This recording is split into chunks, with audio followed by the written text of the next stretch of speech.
Hello, good morning सगळ्या जणींना. आजचा दिवस खूप खूप छान जाऊ दे सगळ्यांना आणि सकाळच्या खूप खूप शुभेच्छा. आनंदी राहा. अशी भाजी केलेली आहे माझ्या लेकीने आणि थोडंसं रुसलं बाळ माझं. इथं छान भाजी केलेली आहे हैदराबादी आणि खूप छान झाली. खूप मेहनतीनं केलेली आहे तिनं. कुकर झालेला आहे. कुकरला आता मी भात लावला आहे आणि लिहिला आहे काळपट पडू नये म्हणून. असं प्रकाश मस्त ऊन पडलेला आहे. थंडीचे दिवस. चला, आणि खरंच थंडीच्या दिवसात बघा, ते मी ऊस त्या दिवशी दाखवले. ऊस खाल्ला पाहिजे जेणेकरून हिरड्या आपल्या आहेत ना, त्या हिरड्या. आणि ऊस बघा ह्या सीझनमध्ये मिळतात. ते ऊस आपण खाल्लं पाहिजे कारण हिरड्या वगैरे आपल्या मजबूत होतात. आणि कसं हिरड्या मजबूत झाल्या की मग ते रक्तस्राव वगैरे दातातून होतो, तो होत नाही. आणि खरंच ऊस खाऊन घ्या. ह्या सीझनमध्ये हरभरा पण होतो, हरभरा पण खाऊन घ्या वगैरे. छान मीठ वगैरे लावून खायचा, खूप छान होतो हरभरा. लोक बघा कामं थोडीशी सकाळची बाजूला ठेवून थोडंसं उन्हात पण बसायची म्हणा. ताक हे आपण उन्हाळ्यात खाऊ शकतो. दही पण थोडंसं आपल्या जेवणात ठेवायचं. आपल्या शरीरामध्ये प्रतिकारशक्ती वाढते दह्यामुळे. जेवणात 1 वाटी तरी दही ठेवायचं आहे. आणि मेडिटेशनसाठी म्हटलं तर सकाळी नामस्मरण, देवासमोर बसून 10 मिनटं असेना. आणि जसं आपण पुस्तक वाचन असेल कोणतंही किंवा काहीही असेल तर तसं आचरण करणं हे सगळ्यात महत्त्वाचं आहे. इथं समया ज्या त्या वेळेला घासून ठेवायच्या म्हणजे हे खराब होत नाहीत, काळ्या पडत नाहीत. आता चला, साबणाने पहिला घासून घेणार आणि पितांबरीने काय प्रत्येक वेळेला घासत नाही. चला आता समया सगळ्या घासून घेतलं स्वच्छ आणि ऑइली राहत नाहीत. आणि आपण कसं अशी लगेचच्या लगेच वापर झाल्यावर लगेच स्वच्छ करून ठेवायचं जेणेकरून परतच्या वेळेस आपल्याला मस्त फ्रेशमध्ये वापरता येतात. आणि तेलकट पण राहत नाहीत, खूप घासायला लागणार नाही.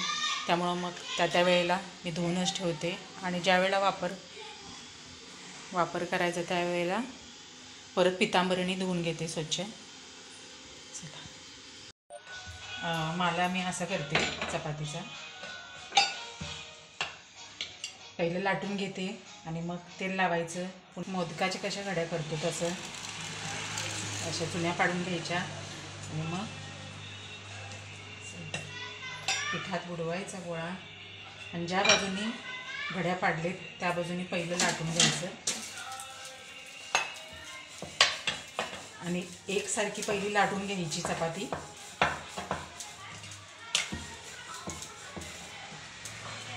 आणि मग दुसऱ्या बाजूला पीठ लावून घ्यायचं पुन्हा गोलाकार. आणि पीठ मला घट्टसरच लागतं, जास्त पण पातळ नाही लागत चपातीचं. आणि दोन्ही बाजूनी एकसारखी चपाती लाटून घ्यायची.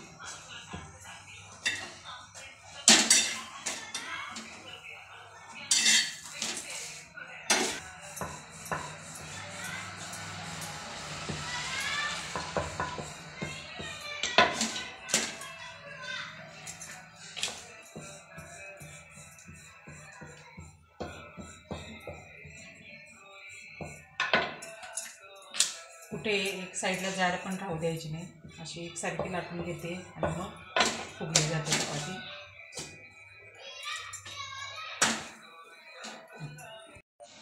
टम्माशी फुगलेली आहे चपाती. छान शेकून घेते. दोन्ही बाजूनी चांगली भाजायची.